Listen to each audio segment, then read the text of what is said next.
the guru of Squad 0, the assassin like no other. Yes, I'm the best at what I do, one of the most notorious in YouTube and manga community. Do not doubt me, please don't do it.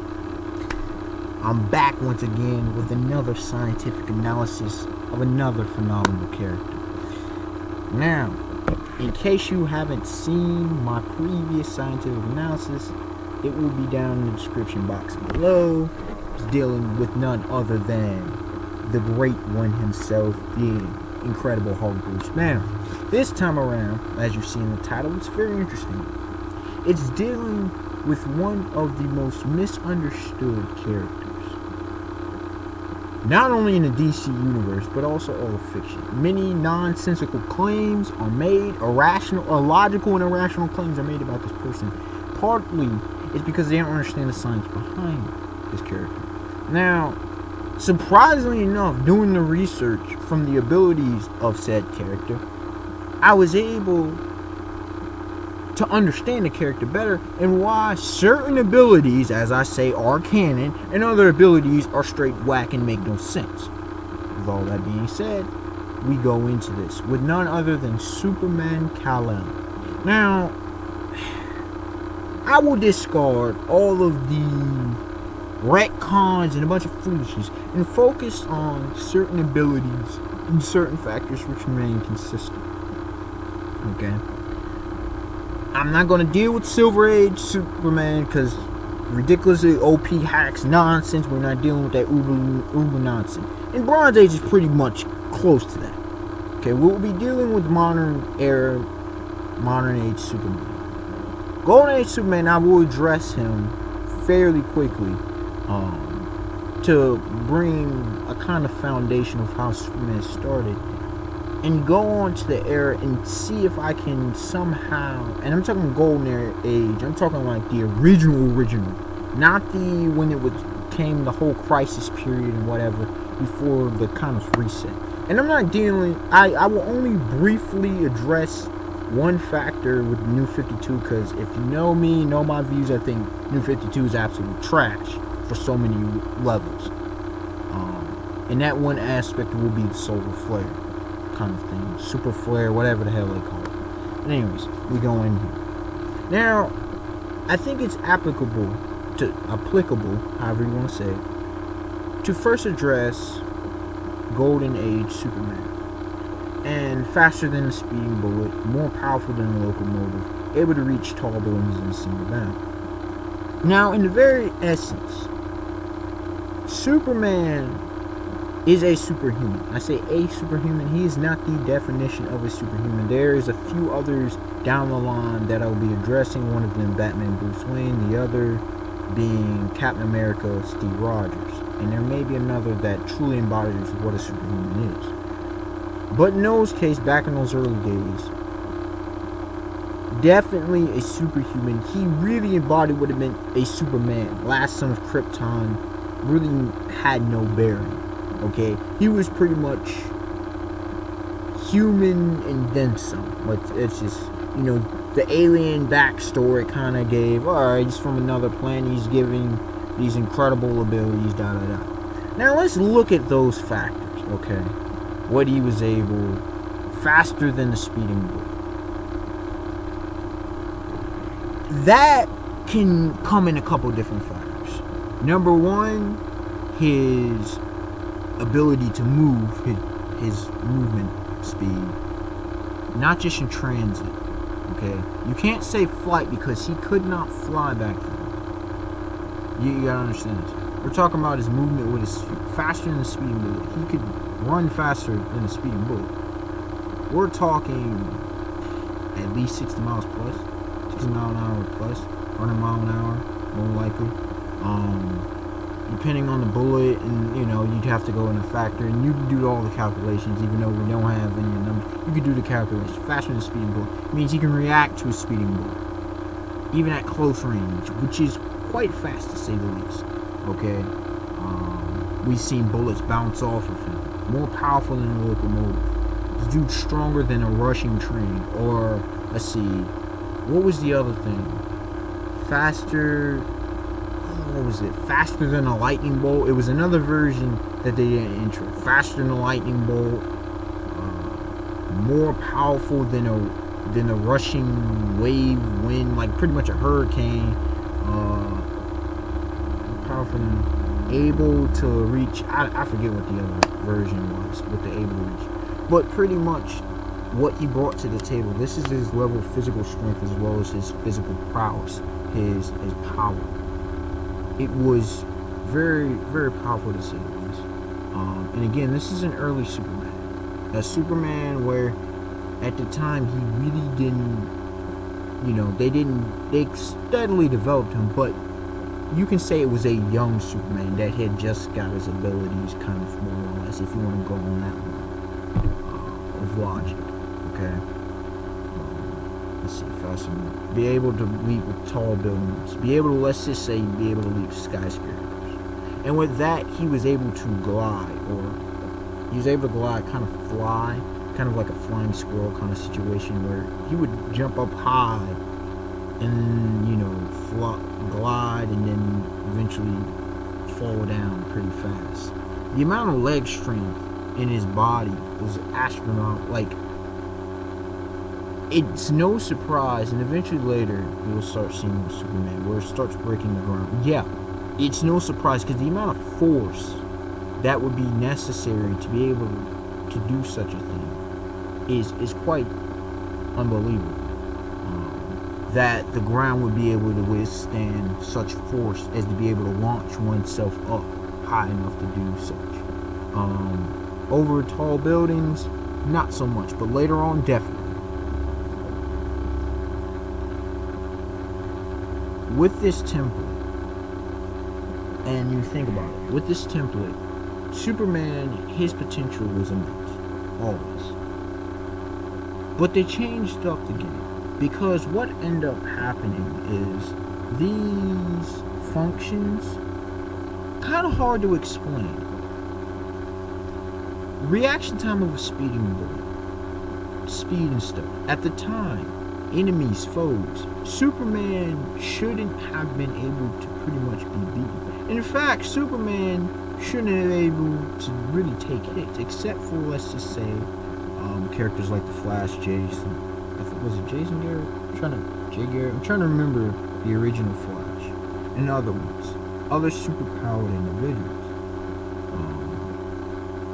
Think about it. This dude, he really shouldn't have been in. He's dodging bullets and stuff. Ain't no human should have been able to touch this dude. You understand what I'm saying? His incredible power.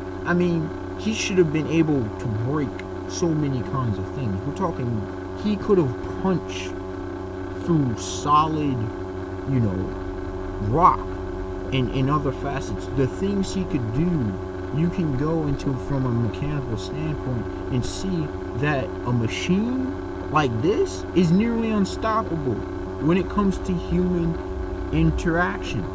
You're pretty much facing a, if you will, demigod. Not really a demigod. But you go up against something like that, you're not winning.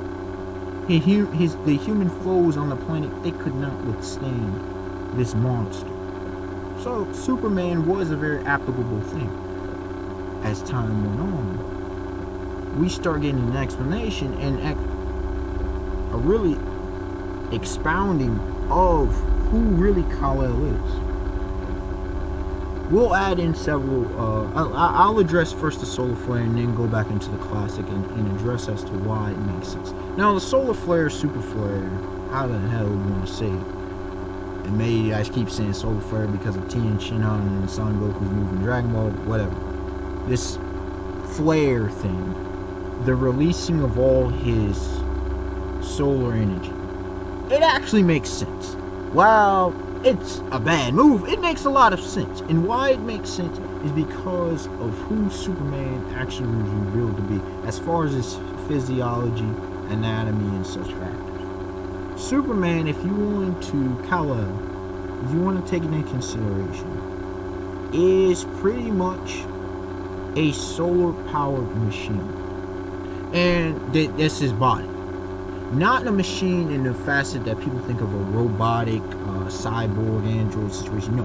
A machine, a body. Think of a body as a machine, okay? As everything functioning and all that kind of jazz. His cells are powered by solar energy, by solar radiation, and they manufacture their abilities based upon the level of radiation. Red sun being weak doesn't enable Superman or Kal-El or any Kryptonian for that matter to be able to achieve these insane feats. Now, we don't know full well if Kal-El is a special breed himself, or really if other Kryptonians on average can achieve much of which Kal-El can. Is it simply the fact is that Kryptonians weren't exposed enough to sunlight? Or is it more specific about certain Kryptonians, such as Kal-El, whose bodies adopt... I know other Kryptonians have superhuman abilities, and Kal-El's taking L's for different reasons. But what I'm saying specifically, and again, I'm not going into astronomical, stuff that Kal-El's been able to do. I'm talking about more in his base abilities.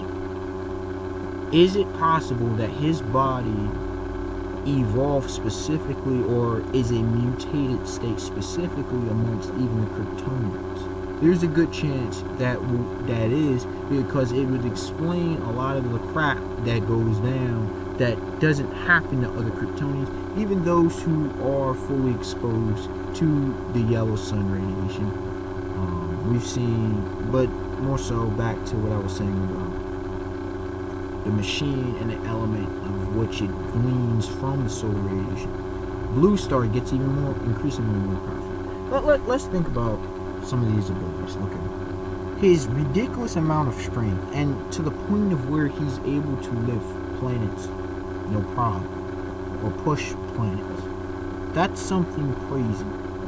If he's bathed in the sun for a extended amount of time, his abilities go outrageously more powerful. Now, this is very interesting because let's just think of even solar batteries, okay, and the storage facilities. His cells store and they filter or whatever different radiations. He's not affected by, the cosmic kind of situation, so he can survive in space. He can survive in a vacuum. He isn't dependent on oxygen. In fact, he isn't dependent necessarily on the regular metabolism that humans are of various chemicals and foods and whatnot. He can eat them, but they're not essential to him. So he's based on solar power. And if he's not exposed to that for long periods of time, eventually he starts burning down, and eventually he can possibly die. So there's that. And they store this. But the thing is, if he's continuously exposed to said solar radiation, then he's straight. So it's a weird... It's not simply a storage factor with solar cells. It's the fact is his connection to them. His connection to the solar radiation, solar energy, as well as he has stored things that he uses. So what more probably is what his cells do is they take in the solar radiation and they quickly use it. If he's cut off from it, enough is sustained at full capacity that it's used. But his is a body that doesn't go to waste. The energy that he's exposed to doesn't go to waste. It gets used. It gets used. But he also has it to perfectly store, which is very fascinating. And he's able to do many crazy abilities at no real harm to his stored abilities. So the efficiency rate of which he uses this solar energy radiation is far beyond what let's say our world science currently uses when it comes to machines. His organic biochemistry, it's insane. If you just wrap your head around the efficiency rate at which Superman's body utilizes abilities. Now, let's look at some of these abilities. We know the heat vision. He can control both in his scope to a very minute detail. His laser vision, his heat vision. He can go in a bigger scope. He can go at different frequencies of the radiation. Different frequencies, of the electromagnetic spectrum. He can see at different frequencies of the electromagnetic spectrum, as far as I know, from all the way from microwaves all the way up to gamma rays. He can see at a ridiculously long telescopic view. He has super hearing to hear across the globe, and he can pinpoint certain things. He can smell, pinpoint certain things. He has phenomenal lung capacity. The fact is, his super breath that can unleash pretty much a hurricane force winds, super cold breath on a similar fashion. Okay, his durability is ridiculous. In fact, he's a machine that can technically last forever. But then, why is it that Kryptonians breed on a similar fashion with other humanoids? If you have such a being that can survive for such a period of time, and I understand the home world, but think on this: they're normally creatures, species that don't have a high survival rate, reproduce. The fact is, Kryptonians are like other humanoids. They can produce in a fairly large quantity. So, there must be another factor we have to consider on why such beings who could potentially last forever, as long as, potentially be immortal and not die, because of their exposure to the radiation of the sun. What forces such a machine to fail? There's some various factors. Oh, and another thing to also consider, two other things. His ridiculous functioning of his brain, the ability for that supercomputer to process. It's similar, but it's not quite on the level of the Flash, Barry Allen, or it was, but it's up there. He's able to read and analyze his stuff at a ridiculous pace at his full capacity. As well as he has his I'm trying to remember. Is it bioelectricity? I'm trying to remember. He has a certain aura about him that he can even put around other individuals and allows them to fly with him. He obviously has flight. Since he can swim underwater pretty much indefinitely at this point. Again, he can survive in the vacuum of space. He can survive ridiculous explosion. At some point, even supernovas and stuff. So he's highly durable. There's a bunch of things around him. But to this thing about why is it that Kryptonian bodies, when they have ridiculous, and again, is he a mutation? That's part of the reason why I asked. Is Kal-El a mutation of the Kryptonians? Is it because of his exposure for so long in the sunlight, has it began in Earth's sunlight, has began to mutate his body to such a phenomenal degree that it incorporated? Because remember, he came as more or less an infant toddler, okay, while he wasn't born. And again, his genetics, is it because of his hereditary traits that allow, is it a certain cell that triggered, and he happened to be a specific, and then he adapted so well to these situations? Keep that in mind.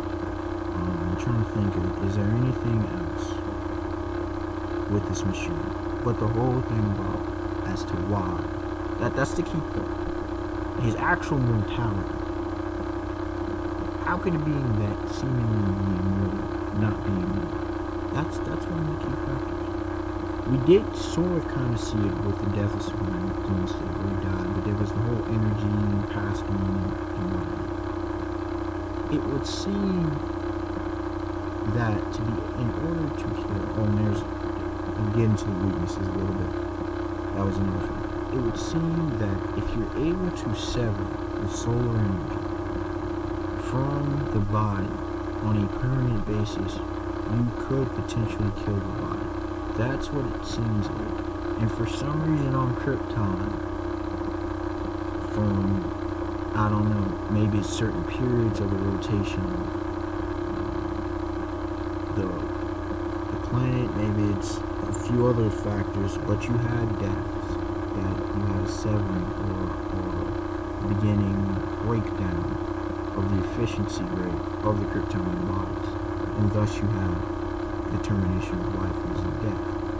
Now, magic is, besides the radiation from Krypton, and that's probably another factor, radiation poisoning, if you take that into consideration. But you would be like, wait a second, with all this radiation they're exposed to, you're fine. What is it about Krypton's planet specifically? The radioactive factor. Maybe it's the fact of the homeworld. Maybe the Kryptonian homeworld, because of its radioactivity, that the Kryptonian bodies had evolved specifically to be able to counteract most, but maybe it's because of the specific signature. They're able to deal with all this other stuff, but not specifically that of their homeworld, because we've seen that green kryptonite, or just simple kryptonite, it doesn't really affect humans. So there must be something along the cellular structure, cellular signature, atomic structure, I don't know, something along those lines, on a molecular scale or such, that it's more specific to the flaw in the machine that is the Kryptonian physiology, rather than, that goes into the breakdown of the body. Also,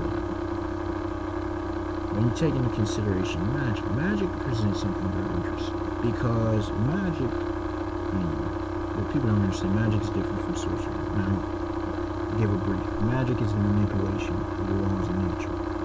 Sorcery kind of supersedes that. So sorcery is on a different kind of thing.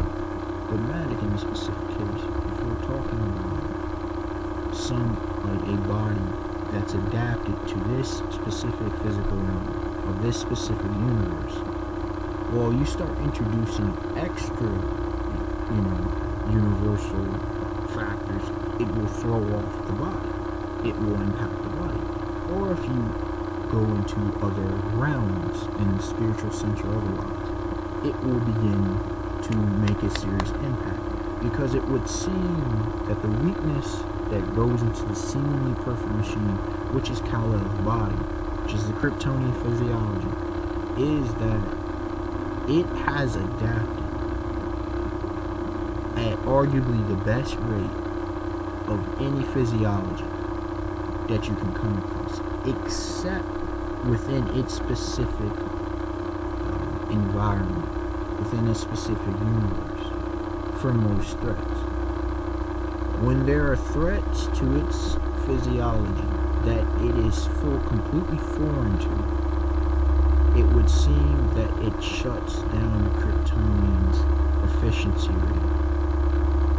And since, unlike humans who, bodies decay and deteriorate naturally, it would seem that since this body doesn't have such a deterioration factor, that it would impact it 10 or 100-fold, to even a point of crippling the Kryptonian body.